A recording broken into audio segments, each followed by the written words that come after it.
Servalan tempted Avon, yes. So, oh, sure she did, because she was very powerful and running the universe, and he was a thorn in her flesh. Well, get together, you know, if you can't beat him, join him. So she made him a few offers, but he realized, because he didn't trust anybody, particularly her, that sooner or later, when their physical relationship, shall we say, in inverted commas, had been sated, then he would be useless to her and he would be thrown aside, and while he was asleep, she'd have him killed. Well, no way was he going to put himself into that position. He had a particularly special relationship with Callie, simply because she was alien, and that fascinated him. He would initially find it difficult to understand her. In the very first episode in which he appeared with her, he actually says, let's dump her, because he doesn't understand it. And I thought that was absolutely right, because one's immediate reaction to something that one does not understand is, I don't want to face it. So that's real. Then he began to try and understand it, and so he formed a special relationship with her, if you like, in that he was prepared to accept her for what she was, as she was prepared to accept him for what he was. And I think that there's a lesson to be learned for everybody there.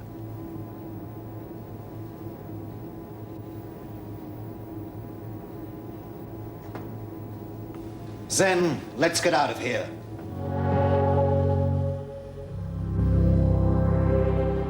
There's a curious thing about actors as far as the physical demands of a show are concerned.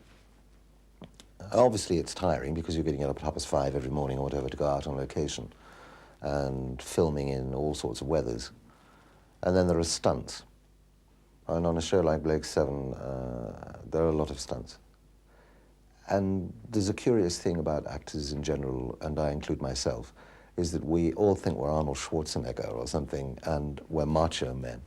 Therefore, when somebody says, no, this is too dangerous, we'll get someone to stand in for you, you go, no, no, no, no, I will do this, I will do this. So that I can sit 10 years after the event and say, in all honesty, I did all my own stunts. What an idiot, you know? I could have been, not necessarily killed, but maimed or something. Isn't that a terrible word, maimed? There were a lot of stunts, and I did them. Falls, things like that. Running through minefields, an episode called Pressure Point. I ran through a minefield. And I was so terrified because the mines were going off and no way could they stop them once I started to run. So I ran like a hare. And David Jackson, who was playing Gan, big Gan, was there to catch me. And if you look carefully at that episode, you will see he has his arms open, ready to catch me as I am herring across this field. And there's a look of sheer terror on my face.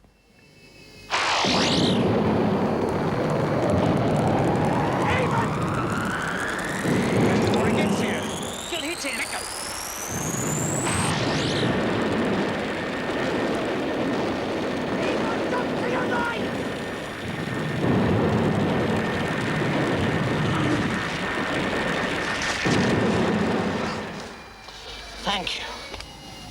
You would think that interest would fade, particularly as the BBC never repeated it. But interest has not faded.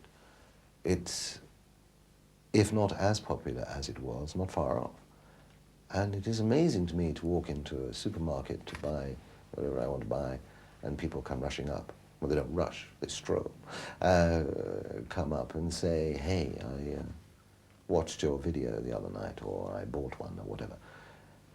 Also, there's a new generation, you see. People who were 5, 10 years ago are now 15, and they are watching it. Curiously enough, somebody did some research, and the average age of the Blake 7 enthusiast, shall we say, was between 23 and 30. So if you think 10 years ago, a 13-year-old is now 23, and perhaps has had a baby or something, a lady, and she's got to look after the baby, she sits down and watches a video of Blake 7. And so it starts all over again. And it is extraordinary.